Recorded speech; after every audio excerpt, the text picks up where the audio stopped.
आप सभी ने तारों को टिमटिमाते हुए तो देखा ही होगा। तो चलिए स्टार्ट करते हैं, देख लेते हैं कि इनका रीजन क्या होता है। Hi friends, I am Pallavi और आज का टॉपिक है ट्विंकलिंग ऑफ स्टार की। हमको जो स्टार्स है जो बहुत दूर हैं हमसे, वो हमेशा ट्विंकलिंग करते हुए क्यों दिखाई देते हैं।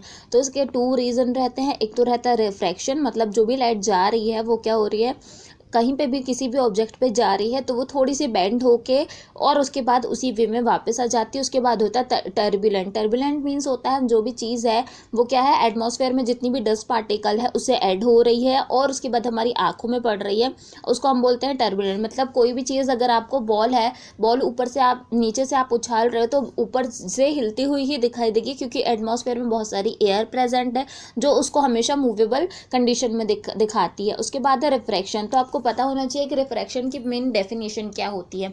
It is the bending of a light which is happen with sound, water and other wave as it passes from one transparent substance into another. मतलब कि जो लाइट रे है वो किसी भी पाथ में हो सकती है, या तो साउंड में हो सकती है, क्योंकि जब हम बोल रहे हैं तो वो एयर के थ्रू ही one person to another person जा रही है। वाटर के थ्रू, अगर आप क्या करें, किसी ग्लास में वाटर ले लें और उसमें पेंसिल रखें और उसमें लाइट पास करते हैं आप, तो जो पेंसिल अगर वो सीधी होगी तो आपको बेंड दिखाई देगी, क्योंकि जो लाइट रेज है आपकी आंखों में पड़ रही है।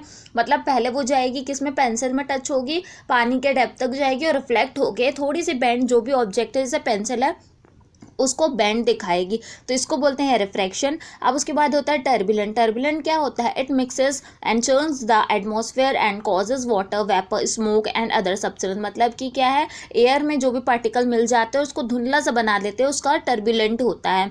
उसके बाद है density of air gradually decreases as we go up our the surface of earth at the same time due to variation of temperature on earth and motion of air particle densities of different lattice are changed. मतलब कि density जो है air की वो धीरे धीरे decrease हो जाती है। जैसे कि आपने भी देखा होगा कि जब आप नीचे बॉल को लेकर खड़े रहेंगे और उसको पुश करेंगे ऊपर, बहुत देर तक उछालेंगे, तो उसकी जो ग्रेविटी, मतलब जब वो ऊपर से आती है नीचे, बहुत स्पीड बढ़ जाती है। सेम कंडीशन जितने भी एटमॉस्फेयर में एयर पार्टिकल है, डस्ट पार्टिकल है, उनकी रहती है। और क्या होता है, जो छोटे पार्टिकल रहते हैं वो हवा में जल्दी मतलब ऐसे उड़ते हुए दिखाई देंगे। उसके बाद जो लार्ज, जैसे स्टोन हो गया, वो उड़ता हुआ हमको नहीं दिखाई देता। तो क्योंकि जो स्टार्स है वो हमसे बहुत दूरी पर स्थित है, अर्थ की बहुत सारी लेयर्स होती है, मतलब एटमॉस्फेयर की बहुत सारी लेयर होती है, उसके कारण जो भी स्टार है वो हमको मूवेबल दिखाई देगा। हालांकि वो मूवेबल होता नहीं है, स्टेबल कंडीशन में है, बट वो फिर भी हमको क्या हो, टिमटिमाता हुआ दिखाई देगा।